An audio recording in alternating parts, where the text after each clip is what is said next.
பண்டைய காலத்தில் அசுர சக்திகள் உலகத்தை இருளிலும் அநியாயத்திலும் மூழ்கடித்திருந்தபோது தெய்வீக சக்திகள் இணைந்து ஒரு அதிசயப் பிள்ளையை உருவாக்கின. அந்த பிள்ளைதான் ஐயப்பன். சிவபெருமானும் விஷ்ணுவின் மோகினி அவதாரமும் சேர்ந்த தெய்வீக மகன். மனிதர்களிடையே பிறந்து உலகில் தர்மத்தை நிலைநாட்ட வேண்டியவர்.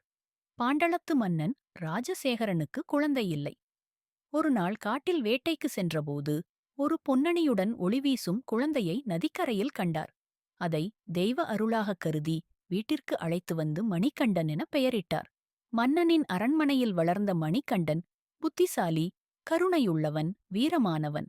ஆனால் பொறாமை கொண்ட அரண்மனை அமைச்சர்கள் மன்னனிடம் தந்திரம் செய்தனர். மன்னியின் வாயிலாக, "நீ உண்மையிலேயே தெய்வபுத்திரனானால் புலியின் பாலைக் கொண்டு வா" என்று சோதனை வைத்தனர்.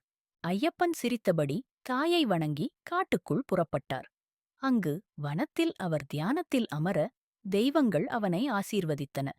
அந்த தியானத்தின் வெளிச்சத்தில் புலிகள் அவரிடம் வணங்கின. பின்னர் ஐயப்பன் புலியின் மேல் சவாரி செய்து அரண்மனைக்கு திரும்பினார்.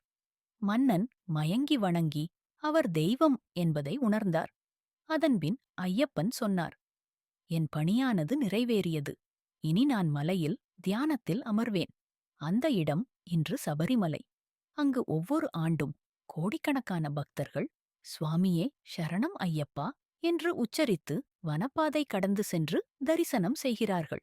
அவரின் வழி நமக்கு ஒரே ஒரு செய்தி கூறுகிறது: ஆசைகளை அடக்கி, மனதை தூய்மையாக்கி, எல்லா உயிரிலும் கடவுளை காணுங்கள். ஐயப்பனின் வெளிச்சம் இன்று வரை ஒவ்வொரு பக்தனின் இதயத்திலும் எரிகிறது. சுவாமியே சரணம் ஐயப்பா. எங்கள் சேனலை லைக் செய்து சப்ஸ்கிரைப் செய்யுங்கள்.